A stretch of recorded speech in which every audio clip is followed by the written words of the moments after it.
যেদিন আমাদের প্রাণপ্রিয় নেত্রী বাংলাদেশে 18 কোটি মানুষ সেই নেত্রী বেগম খালেদা জিয়া ইন্তেকাল করেছেন, সেই জিনিসটি তাদের বেছে নেওয়া ঠিক হয়নি। আমার তো কোনো সদস্যপদ ছিল না, আমাকে কিসের বহিষ্কার? বাংলাদেশের মানুষ এমন একজন ব্যক্তিকে হারালেন যিনি এই বাংলাদেশের 18 কোটি মানুষের মুরব্বী ছিলেন, যিনি গত 16 বছর বাংলাদেশের মানুষকে একটি ফ্যাসিস্ট থেকে মুক্ত করার জন্য নিজের জীবনটা বিলিয়ে দিয়েছেন, তারপরে কিন্তু আপোস করেননি। আমাদের সেই প্রাণপ্রিয় নেত্রী গত 30শে ডিসেম্বর ইন্তেকাল করেছেন। ইন্না লিল্লাহি ওয়া ইন্না ইলাইহি রাজিউন। আমরা তার মাগফিরাত কামনা করছি। তিনি বাংলাদেশের তিনবারের প্রধানমন্ত্রী ছিলেন। তিনি যখন ক্ষমতায় ছিলেন বাংলাদেশের মানুষের উন্নয়নের জন্য কাজ করেছেন। বাংলাদেশের গণতন্ত্র প্রতিষ্ঠা, বাংলাদেশের স্বাধীনতা সার্বভৌমত্ব রক্ষার জন্য তিনি কাজ করেছেন।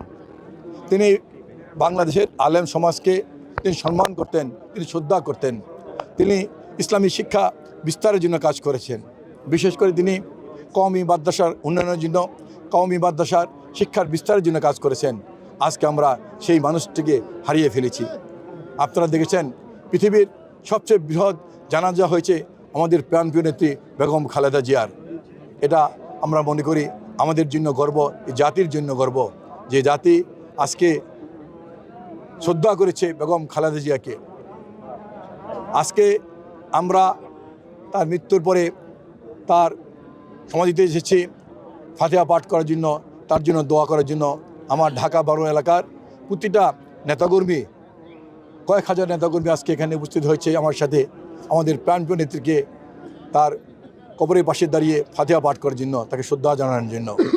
আমি বিশ্বাস করি এই লাখো যে জনতা যে আজকে তার জানাজা পড়েছেন, আজকে হাজার হাজার মানুষ আজকে তার কবরের পাশে দাঁড়িয়ে শ্রদ্ধা নিবেদন করছেন, আল্লাহ পাক অবশ্যই তাকে বেহেশতের সবচেয়ে উচ্চ অবস্থায় তাকে কবুল করবেন ইনশাআল্লাহ।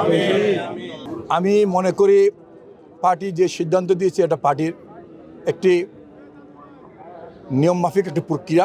তবে যেদিন আমাদের প্রাণপ্রিয় নেত্রী বাংলাদেশে 18 কোটি মানুষ সেই নেত্রী বেগম খালেদা জিয়া ইন্তেকাল করেছেন, সেই জিনিসটি তাদের বেছে নেওয়া ঠিক হয়নি। এটা মানুষ ধিক্কার দিচ্ছে, বিএনপির প্রতিটা নেতাকর্মী ধিক্কার দিচ্ছে। আমার তো কোনো সদস্যপদ ছিল না, আমাকে কিসের বহিষ্কার? আমি এই ঢাকা 12 এলাকায় আমার জন্মগ্রহণ করেছি, এই এলাকায় আমি বড় হয়েছি, এই এলাকায় আমি খেলাধুলা করেছি। আমি একসময় তেজগাঁ থানা ছাত্রদলের সাধারণ সম্পাদক ছিলাম এরশাদ বিরোধী আন্দোলনের পুরা 9 বছর। আমার রাজনীতি তেজগাঁ ঘিরে, আমার রাজনীতি ঢাকা 12 ঘিরে। আমার ঢাকা 12 জনগণ আমাকে প্রেশার করে, চাপ দিয়ে আমাকে এই ইলেকশন করতে বাধ্য করছে। আমি মনে করি আমি ঢাকা 12 জনগণের সাথে আমার একটি সামাজিক বন্ধন আছে। যেহেতু এই এলাকায় আমি জন্মগ্রহণ করেছি, এই এলাকায় আমি লেখাপড়া করেছি, এই এলাকায় আমি খেলাধুলা করেছি, তাই আমি বিশ্বাস করি আগামী ফেব্রুয়ারি মাসের 12 তারিখের নির্বাচনে ঢাকা 12 জনগণ আমাকে ভোট দিয়ে জয়যুক্ত করবে ইনশাআল্লাহ। আমি মনে করি রাজনীতি এমন একটি জিনিস, রাজনীতিতে সবসময় কিন্তু সহযোগিতা থাকতে পারে। এই সহযোগিতা মোকাবিলা করে কিন্তু আমাদের দলকে এগিয়ে যেতে হবে। আমি বিশ্বাস করি, আমি শহীদ রাষ্ট্রপতি জিয়া রহমানের আদর্শে বিশ্বাস করে আমি এই দল করি। আমি বেগম খালেদা জিয়ার নেতৃত্বে আস্থাশীল ছিলাম, আমি তারেক রহমানের নেতৃত্বে আস্থাশীল থাকবো। আমাদের যতদিন জীবন থাকবে ততদিন আমরা আমাদের প্রাণপ্রিয় নেতা তারেক রহমানের নেতৃত্বে আমরা রাজনীতি করে যাব, আমরা এগিয়ে যাব ইনশাআল্লাহ।